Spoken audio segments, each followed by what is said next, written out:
नमस्ते बच्चों, कैसे हैं आप सब। मैं आशा करती हूँ आप अपने घरों में सुरक्षित होंगे और स्वस्थ होंगे। बच्चों, आज हम गृह विज्ञान का दूसरा अध्याय जिसका नाम है रोगी का आहार वो पढ़ेंगे आज।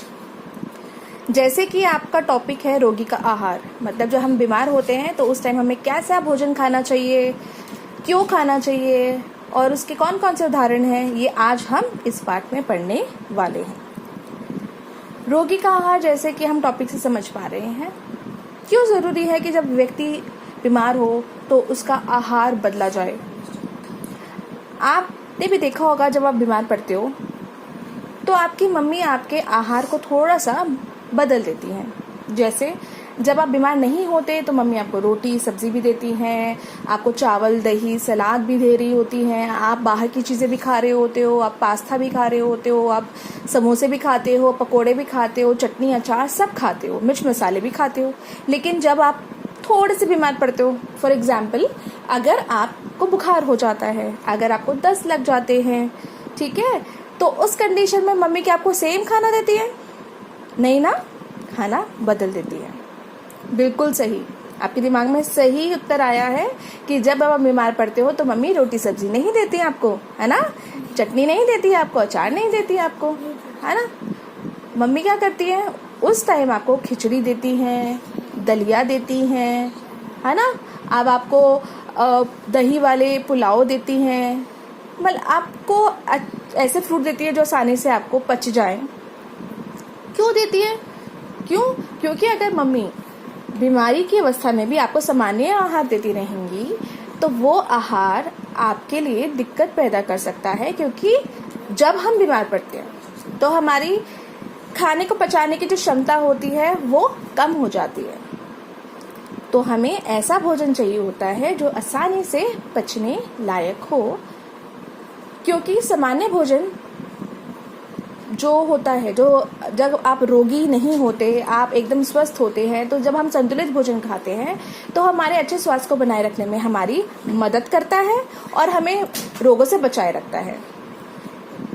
वहीं रुग्ण अवस्था में रोगी के आहार को जो हम बदलते हैं तो वो रोगी का जो आहार है वो मदद करता है रोगी को उस रोग से जल्दी उभरने में। वो उपचार जो रोगी का चल रहा होता है उस उपचार को शीघ्रता प्रदान करता है खाना।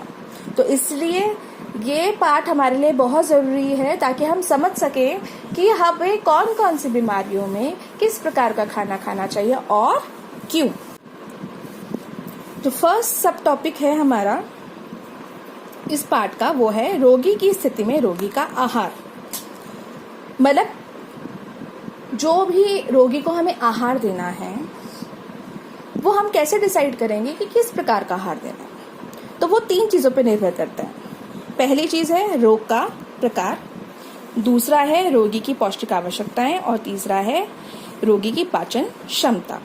तो इन तीनों पर निर्भर करता है कि हमें किस स्थिति में रोग की किस स्थिति में रोगी को किस प्रकार का आहार देना है। तो सबसे पहले हम रोग के प्रकार की बात कर लेते हैं। जब भी हमें किसी भी रोगी के लिए कोई आहार निर्धारित करना है उससे पहले हमें उस रोग के बारे में पूर्ण जानकारी होना बहुत ज़्यादा ज़रूरी है। जैसे कि उस रोग में कौन कौन से खाद्य पदार्थ दिए जाने चाहिए तथा किन खाद्य पदार्थों से परहेज हमें करना चाहिए। उदाहरण के लिए मैं आपको बताऊं तो जब हमें अतिसार होता है, दस्त होता है, तो उस कंडीशन में हमें व्यक्ति को रेशे वाले खाद्य पदार्थ नहीं देने चाहिए। अगर हमें पता ही नहीं होगा कि हमें अतिसार में या दस्त जब व्यक्ति को बहुत ज़्यादा हो रखे होते हैं तो हमें उनको रेशा नहीं देना चाहिए और हम उनको रेशे वाले खाद्य पदार्थ देते रहेंगे तो उनकी जो स्थिति है वो रोगी की जो स्थिति है वो और ज़्यादा गंभीर हो जाएगी। ठीक है। वहीं किसी व्यक्ति को अगर कब्ज है तो हमें उसको रेशे वाले खाद्य पदार्थ देने चाहिए। नेक्स्ट है रोगी की पौष्टिक आवश्यकताएं। तो हमें देखना है कि रोगी जो है उसको किस प्रकार का रोग है और उसके अकॉर्डिंगली हमें देखना है कि उसकी पौष्टिक आवश्यकताएं क्या हैं। जैसे दोबारा मैं वही एग्जाम्पल लूंगी कि कब्ज की स्थिति में भोजन में फोक की मात्रा बढ़ाना लाभदायक होता है, वहीं अतिसार की स्थिति में फोक की मात्रा ना के बराबर हमें कर देनी चाहिए। मतलब अगर आपको कब्ज है तो आपकी फोक की जो पौष्टिक आवश्यकताएं हैं वो बढ़ जाएंगी। रोगी की पाचन क्षमता, जब कोई भी व्यक्ति बीमार होता है तो मैंने आपको पहले भी बताया था अभी कि उस दौरान रोगी की जो पाचन क्षमता है, किसी भी खाने को जो पचाने की ताकत है या जो खाना पचाया है उसको जो अवशोषण करने की जो क्षमता है वो प्रभावित होती है। इसलिए बीमार व्यक्ति के लिए आहार निर्धारित करते समय व्यक्ति की रोग व उसकी पाचन क्षमता के अनुसार ही हमें उसे तरल, अर्ध तरल, कोमल या सामान्य आहार देना चाहिए। आई होप आपको ये पॉइंट समझ में आ गए होंगे। अब हम आगे बढ़ते हैं। बच्चों, रोगी का जो आहार है वो 3 प्रकार का होता है: पूर्णतः तरल आहार, अर्ध तरल आहार तथा कोमल आहार, जो कि हम इस पाठ में पढ़ने वाले हैं। तो आज हम पूर्णतः तरल आहार पढ़ेंगे। तो चलिए समझते हैं पूर्णतः तरल आहार क्या होता है।